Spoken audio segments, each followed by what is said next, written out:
2017 ഇറങ്ങിയ ഒരു അഡ്വഞ്ചർ സിനിമയാണ് journey to the forbidden valley. ചൈനയിലെ ഒരു ഘോര വനത്തിൽ ഐതിഹ്യ കഥകളിലുള്ള ഒരു ജീവി ഉണ്ടായിരുന്നു. ആ വിവരം അറിഞ്ഞ് കുറച്ചു പേര് അതിനെ പിടിക്കാൻ വരുന്നതും എന്നാൽ മറ്റു ചിലർ ചേർന്ന് അതിനെ രക്ഷിക്കാൻ ശ്രമിക്കുന്നതുമാണ് സിനിമയുടെ ഇതിവൃത്തം.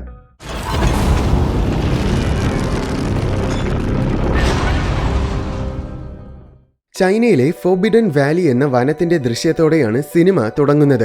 ഒരപ്പനും മകനും കാട്ടിലൂടെ നടക്കുകയാണ്. വെറുതെ വേട്ടയാടാനാണ് അവര് വന്നത്. കുറെ ദൂരം ഉള്ളിലോട്ട് പോയപ്പോൾ ചെടികൾക്കിടയിൽ എന്തോ ജീവി ഒളിച്ചിരിക്കുന്നത് കണ്ടു. അതൊരുപക്ഷെ കരടി ആയിരിക്കുമെന്നാണ് അവരാദ്യം കരുതിയത്. പക്ഷെ അതിന് കരടിയേക്കാൾ ഉയരമുണ്ട്. അത് മാത്രമല്ല അതിന്റെ രോമത്തിന് ഓറഞ്ച് നിറവുമാണ്. അപ്പോ കരടി ആയിരിക്കാൻ സാധ്യതയില്ല. എന്തായാലും മകൻ അതിന് നേർക്ക് അമ്പെയ്തു. അപ്പോ ആ ജീവി അലർന്ന ശബ്ദം കേട്ടു. ആ ശബ്ദം കേൾക്കുമ്പോൾ തന്നെ അതെന്തോ ഭീകര ജീവിയാണെന്ന് മനസ്സിലാകും. രണ്ടുപേരും ശരിക്കും പേടിച്ചുപോയി. അവര് വേഗം അവിടുന്ന് ഓടി രക്ഷപ്പെട്ടു. അടുത്ത് ബീജിംഗ് സിറ്റിയിലെ രംഗമാണ് കാണിക്കുന്നത്. അവിടെ സിനിമയിലെ പ്രധാന കഥാപാത്രമായ ജോൺ സാധനങ്ങളൊക്കെ പാക്ക് ചെയ്യുകയാണ്. വലിയൊരു ബിസിനസ്മാനായ അവന്റെ അച്ഛൻ വില്യം ഇവിടുത്തെ ബിസിനസ് മൊത്തം അടുത്ത മാസം ഷങ്ഹായി സിറ്റിയിലേക്ക് മാറ്റാൻ പോവുകയാണ്. ഷങ്ഹായിലെ ഏറ്റവും മികച്ച സ്കൂളിൽ ജോണിന് അഡ്മിഷൻ എടുത്തു. അവിടെ ഓൾറെഡി ക്ലാസ്സും തുടങ്ങി. അതുകൊണ്ട് ക്ലാസ് മിസ്സാക്കണ്ടെന്ന് കരുതി ജോണിനെ ഒരു മാസം നേരത്തെ തന്നെ ഷങ്ഹായിലേക്ക് അയക്കുകയാണ്. നാളെ രാവിലെയാണ് ഫ്ലൈറ്റ്. അതിനു വേണ്ടിയിട്ടാണ് ജോൺ സാധനങ്ങളൊക്കെ പാക്ക് ചെയ്യുന്നത്. ജോണിന്റെ ഫ്രണ്ട്സ് എല്ലാം ഇവിടെ ആയതുകൊണ്ട് അവൻ ഇവിടുന്ന് പോകാൻ ഒട്ടും തന്നെ ഇഷ്ടമല്ല. എന്തായാലും കുറച്ചു കഴിഞ്ഞ് അവിടെ ഡെനീസ് എത്തി. വില്യം അടുത്ത മാസം ഷങ്ഹായിൽ എത്തുന്നത് വരെ ഇവളായിരിക്കും ജോണിന്റെ കാര്യങ്ങളൊക്കെ നോക്കുന്നത്. ഡെനീസിന് എല്ലാ കാര്യങ്ങളും വില്യം പറഞ്ഞു കൊടുത്തു. ഇതേ സമയം മറ്റൊരു സിറ്റിയിലെ രംഗമാണ് അടുത്തു കാണിക്കുന്നത്. ഇവിടെ കഥയിലെ വില്ലനായ ഡ്യൂക്ക് അവന്റെ ബോസിനെ കാണാൻ വന്നിരിക്കുകയാണ്. ഡ്യൂക്ക് ഇല്ലീഗലായിട്ട് മൃഗങ്ങളെ വേട്ടയാടി പിടിക്കുന്ന ഒരുത്തനാണ്. അങ്ങനെ പിടിക്കുന്ന മൃഗങ്ങളെ ബോസിന് കൊണ്ട് വിൽക്കും. ബോസ് അത് വാങ്ങി കൂടുതൽ കാശിന് മറിച്ച് വിൽക്കും. ഇപ്പോൾ ഡ്യൂക്ക് അപൂർവമായി ഒരിനം കരടിയെ പിടിച്ചുകൊണ്ട് വന്നിരിക്കുകയാണ്. അത് ബോസിന് വിൽക്കാനാണ് അവൻ വന്നിരിക്കുന്നത്. അത് കൊടുത്ത ശേഷം കുറച്ച് ദിവസങ്ങൾക്ക് മുന്നേ ഒരു കാട്ടിൽ ആരോ എരനെ കണ്ടതായിട്ട് എനിക്കൊരു ഇൻഫർമേഷൻ കിട്ടി. ഞാൻ ചെന്നത് പിടിച്ചോണ്ട് വന്നാൽ എനിക്ക് എത്ര കാശ് തരുമെന്ന് ഡ്യൂക്ക് ബോസിന്റെ അടുത്ത് ചോദിച്ചു. എരൻ എന്നത് ശരിക്കും ഒരു ഐതിഹ്യ മൃഗമാണ്. ഫോർബിഡൻ വാലി എന്ന കാട്ടിലാണ് അത് ഉള്ളതായിട്ട് പറയപ്പെടുന്നത്. ആ കാട്ടിന് സമീപമുള്ള ചില ഗ്രാമവാസികളല്ലാതെ അത്തരമൊരു ജീവിയുണ്ടെന്ന് വേറെ ആരും തന്നെ വിശ്വസിക്കുന്നില്ല. അതിനെ വെറുമൊരു കെട്ടുകഥയായിട്ട് മാത്രമാണ് ബാക്കി എല്ലാവരും പരിഗണിക്കുന്നത്. അതുകൊണ്ട് ബോസ് ഡ്യൂക്കിനെ കളിയാക്കുകയാണ് ചെയ്തത്. എന്നാൽ ഡ്യൂക്കിന് ആ കാട്ടിൽ നിന്നും എരന്റെ കുറച്ച് രോമം കിട്ടിയിട്ടുണ്ട്. അത് ബോസിനെ കാണിച്ചു കൊടുത്തു. അയാൾ അത് പരിശോധിച്ചു നോക്കി. എല്ലാത്തരം മൃഗങ്ങളെക്കുറിച്ചും ഉത്തമ ബോധ്യമുള്ള ഒരാളാണ് ബോസ്. പക്ഷെ ഇതുപോലൊരു രോമം മുൻപൊരിക്കലും അയാൾ കണ്ടിട്ടുണ്ടായിരുന്നില്ല. അപ്പോൾ ഡ്യൂക്ക് പറയുന്നത് ഒരു പക്ഷേ ശരിയായിരിക്കുമെന്ന് ബോസിനെ തോന്നി. അതുകൊണ്ട് നീ പറയുന്നത് സത്യമാണെങ്കിൽ അതിനെ നീ എനിക്ക് ജീവനോടെ പിടിച്ചുകൊണ്ടുവരണം. ജീവനോടെ കൊണ്ടുവന്നാൽ നിനക്ക് ഞാൻ 10 കോടി രൂപ തരാമെന്ന് ബോസ് പറഞ്ഞു. അടുത്ത ദിവസം തന്നെ ജോണും ഡെനീസും കൂടെ ഫ്ലൈറ്റിൽ കയറി. അതൊരു ചെറിയ പ്ലെയിൻ ആയിരുന്നു. വലിയ കോടീശ്വരർ മാത്രം സഞ്ചരിക്കുന്ന തരത്തിലുള്ള ചെറിയ പ്ലെയിൻ. അകത്ത് കയറിയപ്പോൾ പത്രം വായിച്ചുകൊണ്ടിരിക്കുന്ന ഹെൻറിയെ കണ്ടു. ഡെനീസും ജോണും അയാളെ പരിചയപ്പെടുന്നതിനിടയിൽ വീണ്ടും രണ്ടുപേര് കയറി വന്നു. ജോഷുവയും അവന്റെ അസിസ്റ്റന്റ് ജെയിംസും. ഡെനീസിനെ കണ്ടപ്പോൾ തന്നെ ജോഷുവ അവളെ ലൈൻ അടിക്കാൻ നോക്കി. പക്ഷെ അവൾ അവനെ മൈൻഡ് ചെയ്തില്ല. പാസഞ്ചേഴ്സ് ആയിട്ട് ആകെ ഈ 5 പേര് മാത്രമേ ഉള്ളൂ. ഫ്ലൈറ്റ് പറന്നു പൊങ്ങി കുറെ ദൂരം എത്തിയ ശേഷമാണ് ഹെൻറി വായിച്ചുകൊണ്ടിരുന്ന പത്രം ജോൺ ശ്രദ്ധിച്ചത്. അതിൽ കുറച്ച് ദിവസങ്ങൾക്ക് മുന്നേ ഫോർബിഡൻ വാലി എന്ന കാട്ടിൽ ആരോ എന്തോ നിഗൂഢ ജീവിയെ കണ്ടതായിട്ട് പറഞ്ഞിരിക്കുന്ന ഒരു വാർത്തയുണ്ടായിരുന്നു. അത് കണ്ട് കൗതുകം തോന്നിയ ജോൺ അയാളുടെ നിന്ന് പേപ്പർ വാങ്ങി ആ വാർത്ത വായിക്കാൻ തുടങ്ങി. അപ്പോൾ ഈ വാർത്തയിൽ പറഞ്ഞിരിക്കുന്ന കാട്ടിന് മുകളിലൂടെയാണ് നമ്മളിപ്പോ പറന്നു പോയിക്കൊണ്ടിരിക്കുന്നതെന്ന് ഡെനീസ് പറഞ്ഞു. ഉടനെ ജോൺ എണീറ്റ് കൗതുകത്തോടെ താഴോട്ട് നോക്കി. എന്നാൽ അവിടെ ഈ പറഞ്ഞിരിക്കുന്നത് പോലെ ഒന്നും തന്നെ ഉണ്ടായിരിക്കില്ല. ഇതൊക്കെ വെറുതെ പബ്ലിസിറ്റിക്ക് വേണ്ടി പറയുന്നതാണ് എന്നൊക്കെയാണ് ജോഷുവ പറഞ്ഞത്. അപ്പോൾ ഹെൻറി ഒരു കഥ പറഞ്ഞു കൊടുത്തു. ഹെൻറി ഈ കാട്ടിന് സമീപമുള്ള ഒരു ഗ്രാമത്തിലാണ് ജനിച്ചു വളർന്നത്. കുട്ടിക്കാലത്തിൽ ഒരിക്കൽ ഹെൻറി അയാളുടെ അമ്മയുടെ കൂടെ കാട്ടിൽ പോയപ്പോൾ വിചിത്രമായ ഒരു ജീവിയെ കണ്ടു. മൊത്തം ഓറഞ്ച് നിറത്തിലുള്ള രോമം നിറഞ്ഞ ഒരു ഭീകര ജീവി. അത് അവരെ ആക്രമിച്ചില്ല. കണ്ടിട്ട് അതൊരു പാവം ജീവിയായിട്ടാണ് ഹെൻറിക്ക് അന്ന് തോന്നിയത്. അങ്ങനെ ഹെൻറി അയാളുടെ ഒരു അനുഭവം പറഞ്ഞു. പക്ഷെ അത് കേട്ടപ്പോൾ ഇയാൾ വെറുതെ ബെഡായി അടിക്കുകയാണെന്നാണ് ജോഷുവയ്ക്ക് തോന്നിയത്.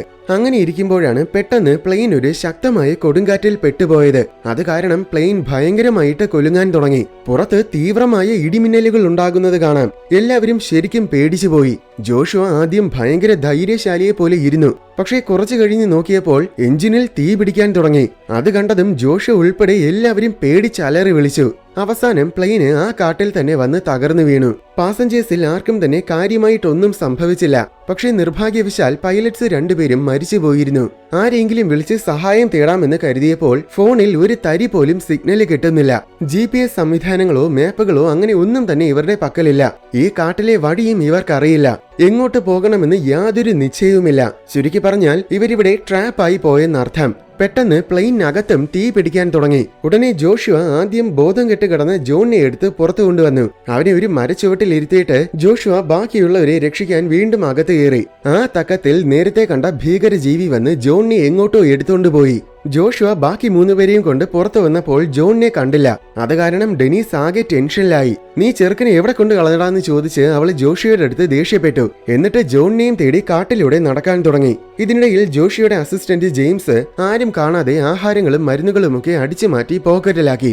ഈ സമയം പ്ലെയിൻ ഇതുവരേക്കും ഷങ്ഹായിൽ എത്തിയില്ലെന്ന വിവരമറിഞ്ഞ വില്യം ആകെ ടെൻഷനിലായി. വേഗം തന്നെ അയാൾ അത് അന്വേഷിക്കാൻ വേണ്ടി പുറപ്പെട്ടു. ഇവിടെ കാട്ടിൽ ജോൺ കണ്ണു തുറന്ന് നോക്കിയപ്പോൾ അവനൊരു ഗുഹയിലായിരുന്നു. അപകടത്തിൽ അവന്റെ കാലിന് ചെറിയൊരു മുറിവ് പറ്റിയിട്ടുണ്ട്. പക്ഷെ നോക്കുമ്പോൾ ആ മുറിവിൽ ആരോ മരുന്ന് വെച്ച് കെട്ടിയിരിക്കുകയാണ്. അവനാകെ കൺഫ്യൂഷനിലായി. എന്തായാലും എത്രയും വേഗം ഇവിടുന്ന് രക്ഷപ്പെടണമെന്ന് കരുതി പുറത്തു കടക്കാനുള്ള വഴിയും തപ്പി അവൻ ഗുഹയിലൂടെ നടന്നു. അങ്ങനെ നടക്കുന്നതിനിടയിൽ അവൻ ഡെനീസിനെ കണ്ടുമുട്ടി. അവളും ജോണിനെ തേടി ഗുഹയിൽ കയറിയതാണ്. അപ്പോഴാണ് എന്തോ ഒരു ജീവി അലർന്ന ശബ്ദം കേട്ടത്. പേടിച്ചു പോയ രണ്ടുപേരും ശബ്ദമുണ്ടാക്കാതെ പതിയെ പതിയെ ഗുഹയിലൂടെ നടന്നു. ഈ സമയം ജോഷുവയും ജോണിനെ തേടി ഇതേ ഗുഹയിൽ എത്തിയിരുന്നു. ജോണും ഡെനീസും കൂടെ ഗുഹയിലൂടെ നടക്കുന്നതിനിടയിൽ ഒരിടത്തെത്തിയതും എന്തോ ഒരു വലിയ ജീവിയുടെ നിഴൽ കണ്ടു.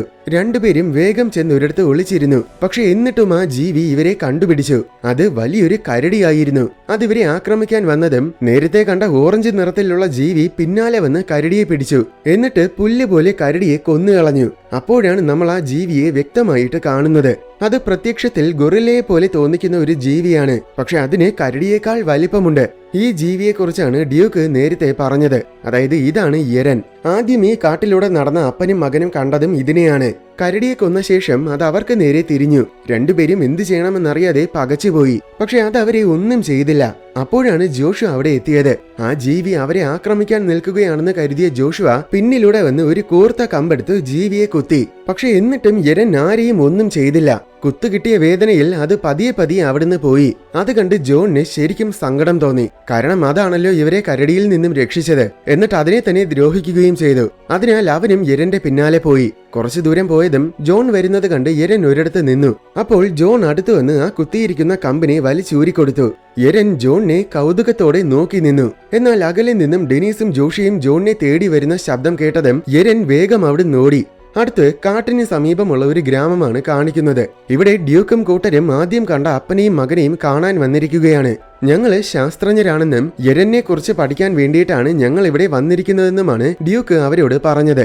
മകൻ ജാക്സൺ അത് വിശ്വസിച്ചു. പക്ഷേ ഡ്യൂക്കിനെയും കൂട്ടരെയും കണ്ടപ്പോ തന്നെ ജാക്സന്റെ അച്ഛന് എന്തോ പന്തികേട് തോന്നി. അതുകൊണ്ട് നിങ്ങൾ കണ്ട യെരന്റെ രൂപം എന്താണെന്ന് വിവരിക്കാമോ എന്ന് ഡ്യൂക്ക് ചോദിച്ചപ്പോ ഞങ്ങൾ കണ്ടത് ഒരു വലിയ കരടിയെയാണെന്നാണ് അച്ഛൻ പറഞ്ഞത്. പക്ഷേ ജാക്സൺ ഉടനെ ആ ജീവിയെക്കുറിച്ച് വിശദീകരിച്ചു. കരടിയേക്കാൾ ഉയരമുണ്ടെന്നും ഓറഞ്ച് നിറത്തിലുള്ള രോമമാണെന്നും അത് നല്ല വേഗത്തിൽ ഓടുമെന്നും അങ്ങനെയെല്ലാം തന്നെ പറഞ്ഞു കൊടുത്തു.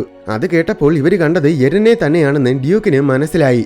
നിങ്ങൾ അതിനെ കണ്ട സ്ഥലത്തേക്ക് ഞങ്ങളെ കൂട്ടിക്കൊണ്ടു പോകാമോ എന്ന് ഡ്യൂക്ക് ചോദിച്ചു. പക്ഷെ അതൊന്നും പറ്റില്ലെന്നാണ് അച്ഛൻ പറഞ്ഞത്. കൈ നിറയെ കാശ് തരാമെന്ന് ഡ്യൂക്ക് പറഞ്ഞിട്ടും നിങ്ങളുടെ കാശൊന്നും നമുക്ക് വേണ്ട, കൂടുതൽ സമയം കളയാതെ പെട്ടെന്ന് ഇവിടുന്ന് സ്ഥലം വിടാൻ അച്ഛൻ പറഞ്ഞു. അങ്ങനെ അവരവിടുന്ന് ഇറങ്ങി. എന്നാൽ അച്ഛൻ കാണാതെ ജാക്സൺ അവരുടെ പിന്നാലെ ചെന്നിട്ട് ഞാൻ തീർച്ചയായും നിങ്ങളെ സഹായിക്കാമെന്ന് പറഞ്ഞു. അങ്ങനെയെങ്കിൽ നാളെ രാവിലെ ഗ്രാമത്തിന് സമീപമുള്ള ഒരു സ്ഥലത്ത് ഞങ്ങൾ നിന്നെ കാത്തു നിൽക്കാം. നീ അവിടെ വന്നിട്ട് നമുക്ക് ഒരുമിച്ച് കാട്ടിലേക്ക് പോകാമെന്ന് പറഞ്ഞിട്ട് ഡ്യൂക്കും കൂട്ടരും പോയി. അടുത്ത് ഇവിടെ കാട്ടിൽ സർവൈവേഴ്സിനെയാണ് കാണിക്കുന്നത്. എല്ലാവരും കൂടെ ചേർന്ന് തീ കൂട്ടാൻ ശ്രമിക്കുകയാണ്. അതിനിടയിൽ യെരൻ ജോണിന്റെ മുറിവിൽ പച്ചില അരച്ച് വെച്ചിരിക്കുന്നത് ഡെനീസ് അത്ഭുതത്തോടെ പരിശോധിച്ച് നോക്കുകയായിരുന്നു. അത് ശരിക്കും മുറിവിന് വെക്കേണ്ട ഔഷധ ഗുണമുള്ള പച്ചില തന്നെയാണ്. അപ്പോ അത് ഇത്രയും ബുദ്ധിയുള്ള ജീവിയാണോ എന്ന് അതിശയത്തോടെ ജോൺ ചോദിച്ചു. അപ്പോഴാണ് വില്യം ഒരു കാര്യം പറയുന്നത്. ഇത് യഥാർത്ഥത്തിൽ മനുഷ്യൻ പരിണമിക്കുന്നതിന് തൊട്ടു മുന്നേ ഉണ്ടായ ഒരു ജീവി വർഗമാണ്. പുരാതന കാലം മുതൽ ഈ ജീവി വർഗമാണ് ഈ കാട്ടിനെ സംരക്ഷിച്ചിരുന്നത്. ഇപ്പോ ഇത് മിക്കവാറും വംശനാശത്തിന്റെ വക്കിലായിരിക്കും. ഒരുപക്ഷെ ഇതായിരിക്കും ഈ വർഗത്തിലെ ഏറ്റവും അവസാനത്തെ ആകാശത്തെ ജീവി. അങ്ങനെ വില്യമിന് അറിയാവുന്ന കാര്യങ്ങളെല്ലാം അയാൾ പറഞ്ഞു കൊടുത്തു. പക്ഷെ ഇതൊക്കെ കേട്ടപ്പോൾ വെറും മണ്ടത്തരമായിട്ടാണ് ജോഷുവയ്ക്ക് തോന്നിയത്. ഈ കാലത്തിലും ഇത്തരം മണ്ടത്തരങ്ങളൊക്കെ വിശ്വസിക്കുന്നത് എന്തിനാണെന്ന് ചോദിച്ച് അവൻ വില്യമിനെ വഴക്ക് പറയുകയും ചെയ്തു. അതുമാത്രമല്ല, ഈ അരച്ചു വെച്ചിരിക്കുന്ന പച്ചില ചിലപ്പോൾ വിഷമായിരിക്കാനുള്ള സാധ്യതയുമുണ്ട്. അതുകൊണ്ട് മര്യാദയ്ക്ക് പ്ലെയിനിലുള്ള ഫസ്റ്റ് എയ്ഡ് കിറ്റിൽ നിന്ന് മരുന്നെടുത്ത് വയ്ക്കുന്നതാണ് നല്ലതെന്നും പറഞ്ഞു. അവരാ പറഞ്ഞത് ശരിയാണെന്ന് ഡെനീസിനും തോന്നി. അങ്ങനെ അവർ ചെന്ന് ഫസ്റ്റ് എയ്ഡ് കിറ്റ് എടുക്കാൻ പോയപ്പോൾ അവിടെ ഫസ്റ്റ് എയ്ഡ് കിറ്റുമില്ല, ഒരു കോപ്പുമില്ല. ഈ സമയം ഇവരുടെ കൂടെ നിന്നാൽ രക്ഷപ്പെടാൻ പറ്റില്ലെന്ന് തോന്നിയ ജെയിംസ് ഫസ്റ്റ് എയ്ഡ് കിറ്റും ആഹാരവും ഒക്കെ എടുത്തുകൊണ്ട് നൈസായിട്ട് രക്ഷപ്പെടാമെന്ന് കരുതി കാട്ടിലൂടെ പോവുകയായിരുന്നു. അങ്ങനെ പോകുന്നതിനിടയിൽ അകലെ യെരൻ നോക്കി നിൽക്കുന്നത് കണ്ടു. സംഭവം ഇവൻ ഇങ്ങനെ എല്ലാം മോഷ്ടിച്ചുകൊണ്ട് പോവുകയാണെന്ന കാര്യം യെരന് മനസ്സിലായി. ജെയിംസിന്റെ ഒരു ഫ്ലെയർ ഗണ്ണും ഉണ്ടായിരുന്നു. അവൻ അതെടുത്ത് യെരനെ ആക്രമിക്കാൻ നോക്കി. എന്നാൽ യെരൻ ഉടനെ അവനെ അടിച്ചു വീഴ്ത്തി. ഇവിടെ സർവൈവേഴ്സ് ആണെങ്കിൽ ആകെ ആശങ്കയിലായി. ആഹാരമൊന്നുമില്ലാതെ എല്ലാവരും വിശന്ന് വലയുകയാണ്. രാത്രിയാകാൻ സമയമായതിനാൽ ഇനി ആഹാരം തേടി പോകുന്നതും റിസ്ക് ആണ്. അതുകൊണ്ട് ഇന്ന് എന്തായാലും നമുക്കിവിടെ തകർന്ന പ്ലെയിനിന്റെ ഉള്ളിൽ തന്നെ കിടന്നുറങ്ങാമെന്ന് ജോഷു പറഞ്ഞു. ശേഷം രാത്രി എല്ലാവരും ഉറങ്ങിക്കിടന്ന സമയം പുറത്തെന്തോ ശബ്ദം കേട്ടിട്ട് ജോൺ പുറത്തു വന്ന് നോക്കിയപ്പോൾ അത് യെരൻ ആയിരുന്നു. യെരൻ ജോണിനെ കൗതുകത്തോടെ നോക്കി നിൽക്കുകയാണ്. സംഭവം യെരന് കുട്ടികളെ ഭയങ്കര ഇഷ്ടമാണ്. അതുകൊണ്ടാണ് അതെപ്പോഴും ജോണിനെ ഫോളോ ചെയ്യുന്നത്. യെരനോട് എന്തെങ്കിലും സംസാരിച്ച് നോക്കാമെന്ന് ജോൺ കരുതിയപ്പോൾ ഡെനീസും ജോഷുവയും പുറത്തിറങ്ങി വന്നു. ജോഷുവ ഒരു പന്തവും കൊണ്ടാണ് വന്നത്. അത് കണ്ട് യെരൻ അവിടെ ഓടിപ്പോയി. അപ്പോൾ കൃത്യസമയത്ത് ഞാൻ നിങ്ങളെ വന്ന് രക്ഷിച്ചുവെന്ന് ജോഷു പറഞ്ഞു. എന്നാൽ അത് ഞങ്ങളെ ഒന്നും ചെയ്തില്ല, വെറുതെ നോക്കി നിന്നതേ ഉള്ളൂവെന്ന് ജോൺ പറഞ്ഞു. അതുമാത്രമല്ല, അത് ജോണിനെ സംരക്ഷിക്കാൻ ശ്രമിക്കുന്നത് പോലെയാണ് എനിക്ക് തോന്നിയതെന്ന് ഡെനീസും പറഞ്ഞു.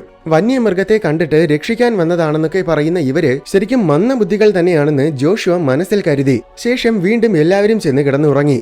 അടുത്ത ദിവസം രാവിലെ ഗ്രാമത്തിൽ ജാക്സൺ ഡ്യൂക്ക് പറഞ്ഞ സ്ഥലത്തെത്തി. അവിടെ ആരെയും കണ്ടില്ല. എന്നാൽ കുറച്ചു നേരം അവിടെ വെയിറ്റ് ചെയ്തപ്പോൾ ഡ്യൂക്കും ടീമും എത്തി. അങ്ങനെ അവരെയും കൊണ്ട് അവൻ യെരനെ കണ്ട സ്ഥലത്തേക്ക് യാത്രയായി. ഇവിടെ ഉറങ്ങിക്കിടന്ന ജോഷുവ എന്തോ ശബ്ദം കേട്ട് പുറത്തു വന്ന് നോക്കിയപ്പോൾ ഒരു പ്ലെയിൻ പറന്നു പോകുന്നത് കണ്ടു. അതൊരു റെസ്ക്യൂ പ്ലെയിൻ ആണെന്ന് മനസ്സിലായതും ഇവൻ ഇവിടെ കിടന്ന് കൈയൊക്കെ കാണിച്ച് അലറി വിളിക്കാൻ തുടങ്ങി. പക്ഷേ പ്ലെയിനിലുള്ളവർക്ക് അത് കേൾക്കാൻ കഴിയില്ലല്ലോ. അങ്ങനെ പ്ലെയിൻ പറന്നുപോയി. ഇവന്റെ അലർച്ച കേട്ട് വില്യവും ഡെനീസും ജോണും ഉണർന്നു. ഇനിയും ഇവിടെ തന്നെ തങ്ങിയാൽ തീർച്ചയായും ഇവിടുന്ന് രക്ഷപ്പെടാൻ കഴിയില്ലെന്ന് എല്ലാവർക്കും മനസ്സിലായി. കാരണം ഇടതൂർന്ന ഈ കാട്ടിനുള്ളിൽ വിമാനം തകർന്നു കിടക്കുന്നത് ഒരു കാരണവശാലും റെസ്ക്യൂ പ്ലെയിൻസിനെ കാണാൻ പറ്റില്ല. അതുമാത്രമല്ല, ഇനിയും ഇതുപോലെ റെസ്ക്യൂ പ്ലെയിൻസ് അയക്കാനുള്ള സാധ്യതയുമില്ല. അതുകൊണ്ട് നമുക്ക് ഇവിടുന്ന് പോകാമെന്ന് ഡെനീസ് പറഞ്ഞു. ഇവള് പറയുന്നതിൽ കാര്യമുണ്ടെന്ന് തിരിച്ചറിഞ്ഞ ജോഷുവയും അത് സമ്മതിച്ചു. അങ്ങനെ 4 പേരും കൂടെ കാട്ടിലൂടെ നടക്കാൻ തുടങ്ങി. ഒരു നദിക്കരികിലൂടെയാണ് അവര് നടക്കുന്നത്. ഇതേ സമയം ഡ്യൂക്കും ടീമും ഇതേ നദിക്കരികിലൂടെ ഇങ്ങോട്ട് വന്നുകൊണ്ടിരിക്കുകയായിരുന്നു. ഡ്യൂക്ക് മുഖമൊന്ന് കഴുകാമെന്ന് കരുതി ആറ്റിൽ ചെന്ന് വെള്ളത്തിൽ കൈയിട്ടതും ഒരു വലിയ മീൻ വന്ന് അവന്റെ കയ്യിൽ കടിച്ചു. അത് കണ്ട് ഡ്യൂക്കും ടീമും പേടിച്ചുപോയി. പക്ഷെ ജാക്സൺ ഇതൊക്കെ പതിവായിട്ട് കാണുന്നതാണ്. അതുകൊണ്ട് അവര് പ്രത്യേകിച്ച് പേടിയൊന്നും തോന്നിയില്ല. ഇവിടെ ജോണും കൂട്ടരും വരുന്ന വഴിക്ക് ഒരിടത്തെത്തിയപ്പോൾ വില്യം തീരെ അവശനായി. അതുകൊണ്ട് നമുക്കിവിടെ ഇരുന്ന് കുറച്ചു നേരം റെസ്റ്റ് എടുത്തിട്ട് പോകാമെന്ന് ഡെനീസ് പറഞ്ഞു. അങ്ങനെ റെസ്റ്റ് എടുക്കുന്നതിനിടയിൽ സമീപത്തെന്തോ ശബ്ദം കേട്ടിട്ട് ജോഷുവ അങ്ങോട്ട് ചെന്ന് നോക്കി. അപ്പോൾ മരങ്ങൾക്കിടയിലൂടെ നടക്കുന്ന യെരനെ കണ്ട് അവൻ പേടിച്ചുപോയി. അവൻ ശബ്ദമുണ്ടാക്കാതെ തിരിച്ച് ടീമിന്റെ അടുത്ത് വന്നിട്ട് ഇതുപോലെ യെരനെ കണ്ട കാര്യം പറഞ്ഞു. അത് നമ്മളെ കൊല്ലാൻ വേണ്ടി ഫോളോ ചെയ്യുന്നതായിരിക്കുമെന്നാണ് ജോഷുവ കരുതുന്നത്. പക്ഷെ യഥാർത്ഥത്തിൽ ജോണിനെ സംരക്ഷിക്കാൻ വേണ്ടിയിട്ടാണ് അതിവരെ ഫോളോ ചെയ്യുന്നത്. അടുത്ത് നേരത്തെ കണ്ട ഗ്രാമത്തിന് സമീപത്തുള്ള സിറ്റിയിലെ പോലീസ് സ്റ്റേഷന്റെ രംഗമാണ് കാണിക്കുന്നത്. ജോണിനെ സമീപമുള്ള കാട്ടിൽ മിസ്സായി പോയെന്നറിയിക്കാൻ വില്യം അവിടെ വന്നിരിക്കുകയാണ്. അതേ സമയത്താണ് ജാക്സന്റെ അച്ഛനും അവിടെ എത്തിയത്. എന്റെ മകൻ ഇതുപോലെ ഒരു ഗ്യാങ്ങിന്റെ കൂടെ ഫോർബിഡൻ വാലിയിലേക്ക് പോയെന്ന് അയാള് പോലീസിനോട് പറഞ്ഞു. ഗ്യാങ്ങിലെ ആൾക്കാരുടെ അടയാളങ്ങളൊക്കെ പറഞ്ഞതും അത് കുറെ നാളുകളായിട്ട് തേടി നടക്കുന്ന ഇല്ലീഗൽ വേട്ടക്കാരാണെന്ന് പോലീസുകാർക്ക് മനസ്സിലായി.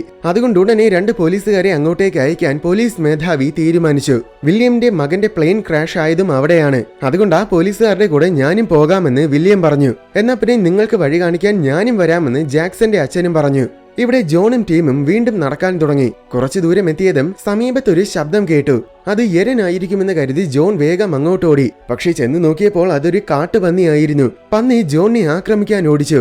ഭാഗ്യത്തിന് കൃത്യസമയത്ത് ആരോ വന്ന ആ പന്നിയെ വെടിവെച്ച് കൊന്നുകളഞ്ഞു. അത് വേട്ടക്കാരുടെ ടീമായിരുന്നു. ഇവരെ നമ്മളെ രക്ഷിക്കാൻ വന്ന റെസ്ക്യൂവേഴ്സ് ആണെന്നാണ് ജോഷുവ ആദ്യം കരുതിയത്. എന്നാൽ പിന്നീട് സംസാരിച്ചപ്പോഴാണ് ഇവരെ മറ്റെന്തിനോ വേണ്ടി ഇങ്ങോട്ട് വന്നതാണെന്ന് മനസ്സിലായത്. നേരത്തെ ജാക്സനോട് പറഞ്ഞതുപോലെ ഇവരോടും ഞങ്ങൾ സയന്റിസ്റ്റുകളാണെന്നാണ് ഡ്യൂക്ക് പറഞ്ഞത്. പക്ഷെ ഇവരുടെ വേഷവും ഭാവവും ഒക്കെ കണ്ടപ്പോൾ ഇവര് കള്ളം പറയുകയാണെന്നും ഇവര് വേട്ടക്കാരാണെന്നും ജോഷുവയ്ക്കും ഡെനീസിനുമൊക്കെ മനസ്സിലായി. എന്നിരുന്നാലും അത് മനസ്സിലായ ഭാവം അവര് കാണിച്ചില്ല. ശേഷം എല്ലാവരും കൂടെയിരുന്ന് തീയൊക്കെ കൂട്ടിയിട്ട് ആഹാരം വെച്ച് കഴിച്ചു. അതിനിടയിൽ നിങ്ങൾ ഈ കാട്ടിൽ വിചിത്രമായിട്ട് എന്തെങ്കിലും ജീവിയെ കണ്ടോ എന്ന് ഡ്യൂക്ക് ചോദിച്ചു. ജോൺ പെട്ടെന്ന് ആവേശത്തോടെ അങ്ങനെ ഒരു ജീവിയെ കണ്ടു എന്ന് പറയാൻ തുടങ്ങിയതും അങ്ങനെ പ്രത്യേകിച്ച് ഒന്നും നമ്മൾ കണ്ടില്ലെന്ന് ഡെനീസ് പറഞ്ഞു. അത് കേട്ടപ്പോൾ ഇവരെന്തോ മറയ്ക്കാൻ ശ്രമിക്കുകയാണെന്ന് വേട്ടക്കാരുടെ ടീമിന് തോന്നി. അതുകൊണ്ട് അവസരം കിട്ടിയപ്പോൾ ഡ്യൂക്ക് ജോണിനെ മാത്രം ഒരിടത്ത് മാറ്റി നിർത്തിയിട്ട് എന്തെങ്കിലും ജീവിയെ നിങ്ങൾ കണ്ടോ എന്ന് ചോദിച്ചു. നേരത്തെ ഡെനീസ് അങ്ങനെ പറഞ്ഞതിന് പിന്നിൽ എന്തോ കാരണമുണ്ടായിരിക്കുമെന്ന് തിരിച്ചറിഞ്ഞ ജോൺ ഇത്തവണ അങ്ങനെയൊന്നും കണ്ടില്ലെന്ന് കള്ളം പറയുകയാണ് ചെയ്തത്. പക്ഷെ അവൻ പറഞ്ഞ കള്ളം അവന് മെയിൻറ്റെയിൻ ചെയ്ത് കൊണ്ടുപോകാൻ പറ്റിയില്ല. കാരണം നീ ഓറഞ്ച് നിറത്തിലുള്ള ഒരു ജീവിയെ കണ്ടില്ലേ, അതിന് കരടിയേക്കാൾ നല്ല വലിപ്പമുണ്ടായിരുന്നില്ലേ, അതിന് നല്ല വേഗത്തിൽ ഓടാനുള്ള കഴിവുണ്ടായിരുന്നില്ലേ, അങ്ങനെയൊക്കെ ചോദിച്ച് ഡ്യൂക്ക് ജോണിനെ ആകെ ആശയക്കുഴപ്പത്തിലാക്കി. അങ്ങനെ അവസാനം വേറെ നിവർത്തിയില്ലാതെ അങ്ങനെ ഒരു ജീവിയെ കണ്ടുവെന്ന് ജോൺ സമ്മതിച്ചു. അതിന് നീ എവിടെ വെച്ചാണ് അവസാനമായിട്ട് കണ്ടതെന്ന് ഡ്യൂക്ക് ചോദിച്ചപ്പോ അത് ഒരുപാട് കിലോമീറ്ററുകൾക്കകലെ നമ്മുടെ പ്ലെയിൻ ക്രാഷ് ആയ സ്ഥലത്ത് വെച്ചാണെന്ന് ജോൺ വീണ്ടും കള്ളം പറയാൻ ശ്രമിച്ചു. പക്ഷെ അതും കള്ളമാണെന്ന് ഡ്യൂക്കിന് മനസ്സിലായി. അതുകൊണ്ട് അവൻ ജോണിനോട് ദേഷ്യപ്പെട്ടു. ഇതെല്ലാം കുറച്ചകലിൽ നിന്നും എരൻ ഒളിച്ചു നിന്ന് കാണുന്നുണ്ടായിരുന്നു. ജോണിനോട് ദേഷ്യപ്പെടുന്നത് കണ്ടതും എരൻ ഒന്ന് അലറി. അപ്പോൾ അത് സമീപത്ത് തന്നെ ഉണ്ടെന്ന് ഡ്യൂക്ക് തിരിച്ചറിഞ്ഞു. അങ്ങനെ വീണ്ടും അവൻ ജോണിനെ വിരട്ടി കാര്യം തിരക്കിയപ്പോൾ അത് എന്റെ ഫ്രണ്ട് ആണെന്നും അതെന്നെ സംരക്ഷിക്കാൻ വേണ്ടി ഫോളോ ചെയ്യുകയാണെന്നും ജോൺ പറഞ്ഞു കൊടുത്തു. അത് കേട്ടപ്പോൾ ഇവനെ വെച്ച് ആ ജീവിയെ പിടിക്കണമെന്ന് ഡ്യൂക്ക് പദ്ധതിയിട്ടു.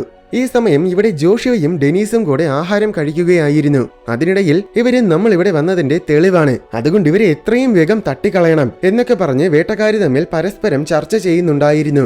ഡെനീസും ജോഷുവയും അമേരിക്കൻസ് ആണ്. അതിനാൽ ഇവർക്ക് ഭാഷ മനസ്സിലാകില്ലെന്ന് കരുതി വേട്ടക്കാര് ചൈനീസ് ഭാഷയിലാണ് സംസാരിച്ചത്. എന്നാൽ വലിയ ബിസിനസ്മാനായ ജോഷുവയ്ക്ക് യഥാർത്ഥത്തിൽ ചൈനീസ് ഉൾപ്പെടെ പല ഭാഷകളും അറിയാം. അതിനാൽ അവന് കാര്യം പിടികിട്ടി. ആരും കേൾക്കാതെ അവൻ ആ കാര്യം ഡെനീസിനോടും പറഞ്ഞു. പക്ഷേ അവസരം കിട്ടുമ്പോൾ രക്ഷപ്പെടാമെന്ന് കരുതി രണ്ടുപേരും ഒന്നും മനസ്സിലാകാത്തതുപോലെ അഭിനയിച്ചിരുന്നു.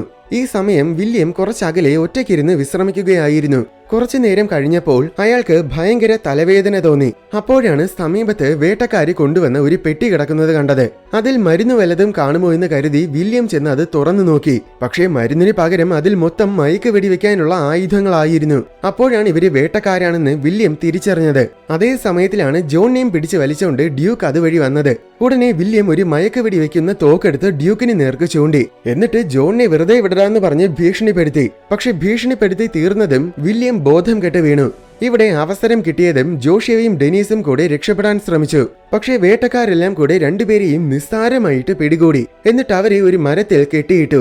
അതിനിടയിൽ അവരെ കൊല്ലാൻ പോവുകയാണെന്ന് തിരിച്ചറിഞ്ഞ ജാക്സണും വേട്ടക്കാരെ എതിർത്തു. അതുകൊണ്ട് അവനെയും കൂടെ അന്ന് രാത്രി വേട്ടക്കാരെ പിടിച്ചുകെട്ടി. ജോണിനെയും കൊണ്ട് ഡ്യൂക്കും കൂട്ടരും സമീപത്ത് തന്നെ ഉണ്ടായിരുന്നു. എല്ലാവരും ആയുധങ്ങളൊക്കെ എടുത്ത് ജീവി വരുന്നതും കാത്ത് പലയിടങ്ങളിലായിട്ട് ഒളിച്ചിരിക്കുകയാണ്. എന്നാൽ എരൻ വളരെ ബുദ്ധിശാലിയായിരുന്നു. അത് ശബ്ദമുണ്ടാക്കാതെ ഓരോരുത്തരെയായിട്ട് വന്ന് കൊല്ലാൻ തുടങ്ങി. പക്ഷെ ഇടയ്ക്ക് ഡ്യൂക്കിനെ കൊല്ലാൻ വന്നതും അവൻ എരനെ മയക്ക് വെടിവെച്ച് വീഴ്ത്തി. അങ്ങനെ അവര് എരനെ ജീവനോടെ തന്നെ പിടികൂടി.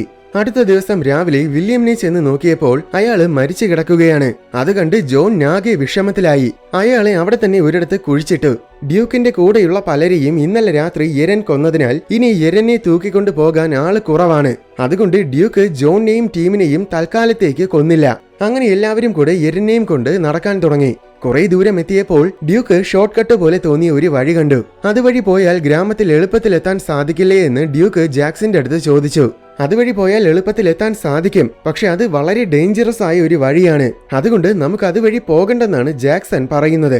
അങ്ങനെ അവരതിനെക്കുറിച്ച് സംസാരിച്ചുകൊണ്ട് നിൽക്കുന്ന തക്കത്തിൽ വേറെ ആരും കാണാതെ ജോഷിയും ഡെനീസും കൂടെ എരന്റെ കെട്ടുകളൊക്കെ കുറെ അഴിച്ചു വെച്ചു.